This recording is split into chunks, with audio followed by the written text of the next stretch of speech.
it's Michelle from Movement Lesson. I'm about to produce my nasal and ear course. If you don't realize this, but Movement Lesson has a complete cranial series going on for cranial movements. We've started off, which you can get in our store today, in our training store. We've already done the cranial series, working with the exterior bones and the sutures.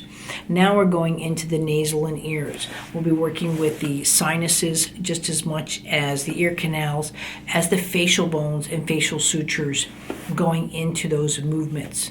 And in this video, you're going to see one of my functional anatomy videos. I'm not teaching straight anatomy that you can get in any course. You're learning functional anatomy, which is the function of movement in regards to your anatomy. So please head over to movementlesson.academy so you can start working with your cranial movements on how to influence your clients, but also how to influence your child's movements today. Thank you. I want to cover in the cochlea, but it's the inferior nasal cochlea. When you're working with these small bones, you see it a bit better here. Please go to your workbook if you really need to see. But you'll see almost like a curl. Now, this is a real significance with mucus production within a baby. A baby or us, we have mucus production. Now, our mucus does not flow at the same rate as a baby, right?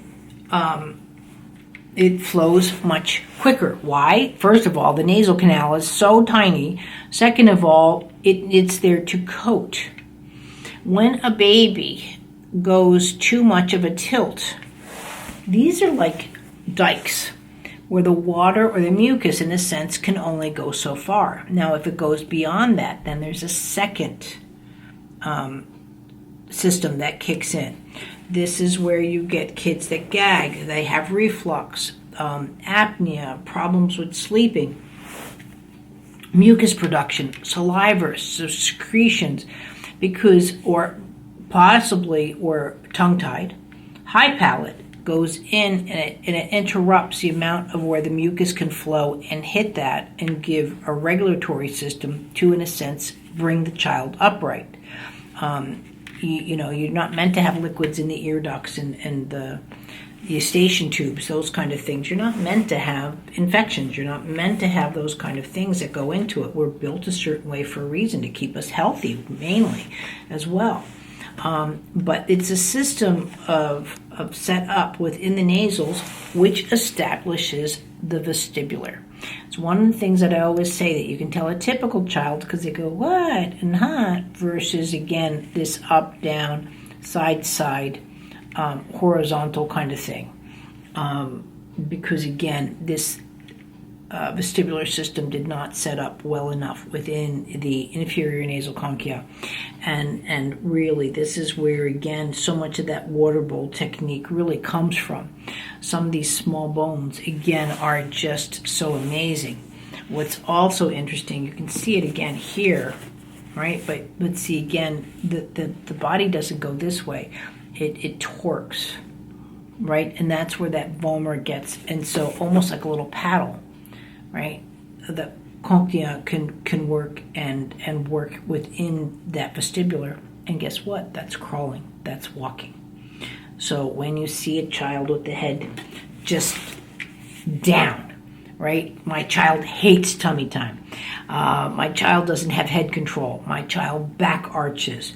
We're having a complete interruption within the nasal canals, the sinuses, the facial bones that are going to interrupt your long-term achievements. Catching these early, and we're adding aid to this, especially, again, intubation, cannulation. I can't stress this enough, how on a little forehead like this, BiPAPs, will change that organization. And that's really one of the significant features within Movement Lesson, but also this cranial series, is that you're not learning what's wrong. You're learning how to implement certain techniques to how to work with it. It's very significant for features within the human body and need to have a bit more attention. The nasal structure, and that's why I broke down the course within the nasal structure, nasal and ears, going into the palate being a separate course, because there's just so much valuable information, but so much information that is necessary for your child and your adult well-being. This is like, I say children a lot, just because I would say more dominantly children. I'd say about 65, maybe 70 or some percent. But, and most are here for their child, but at the same time, this is applicable for anyone that's going on. You'll see in lessons that I'm about to do with Felipe into his internasal bones. Thank you.